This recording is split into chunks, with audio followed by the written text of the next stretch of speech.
पिछले दिन विलंब से उठने के कारण आज प्रायश्चित के रूप में तुलसीदास भोर बेला से ही रामघाट के मंदिर पर बिना विराम की आरती कर रहे हैं, जैसे कि उन्होंने स्वयं से कोई प्रतिज्ञा कर ली हो। ये एक सुप्रसिद्ध हनुमान जी का मंदिर है।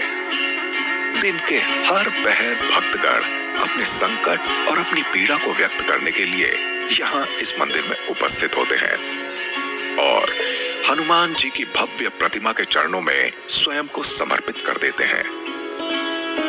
इस मंदिर के विषय में ऐसा भी कहा जाता है कि अपने कई भक्तों को हनुमान जी ने यहाँ स्वयं दर्शन दिए हैं।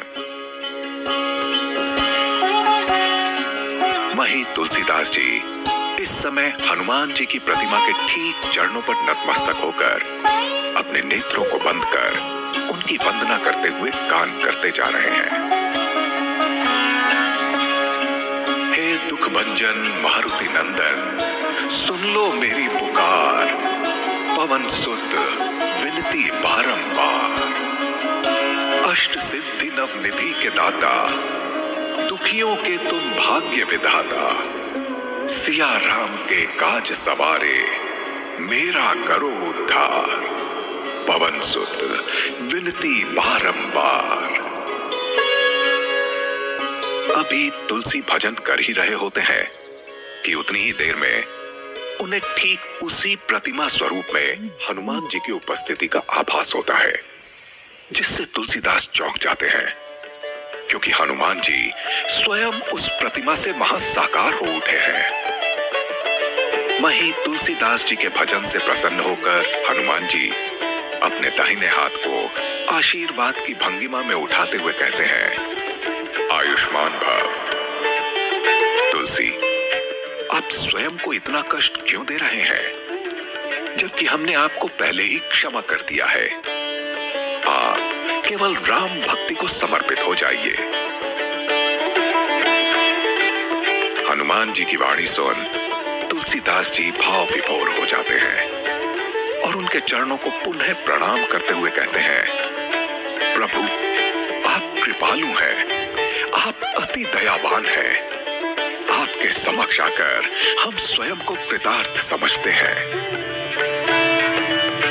हनुमान जी अब तक कुछ कदम और आगे बढ़ाए होते हैं। वहीं तुलसीदास जी ने आगे हनुमान जी से कहा, प्रभु, अब आपसे हमारी यही विनती है कि आप कल की कथा को वहीं से पुनः प्रारंभ कीजिए। तुलसीदास जी के इतना कहते ही हनुमान जी मुस्कुराने लगे एवं उन्होंने वहीं मंदिर के प्रांगण में बैठकर ही कथा का वाचन शुरू कर दिया।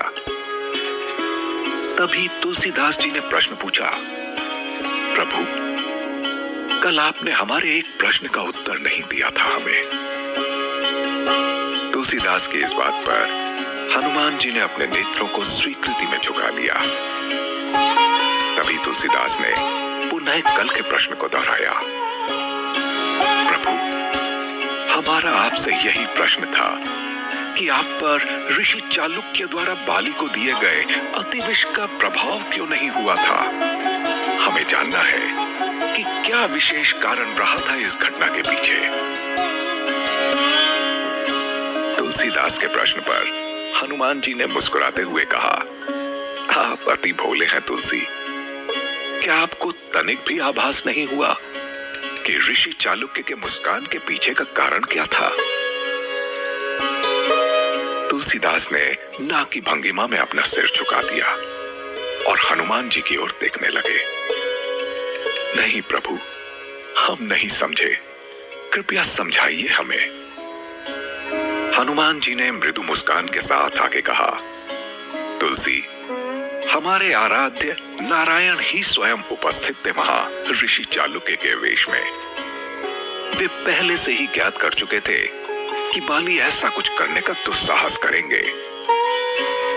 और रही बात हमारे आराध्य, हमारे प्रभु नारायण की, तो वे स्वयं अपने परम भक्त को विष कैसे दे सकते थे। इतना सुनकर तुलसीदास आश्चर्यचकित होकर बोल पड़े, अर्थात प्रभु, छल का उत्तर छल से।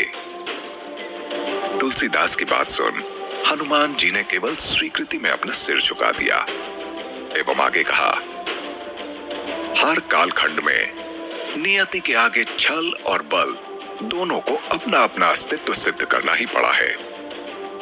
आप केवल इतना ही समझ लीजिए तुलसी, हमारे जन्म लेने और बढ़ने में ये सभी उपादान कार्यकारी सिद्ध होने वाले थे।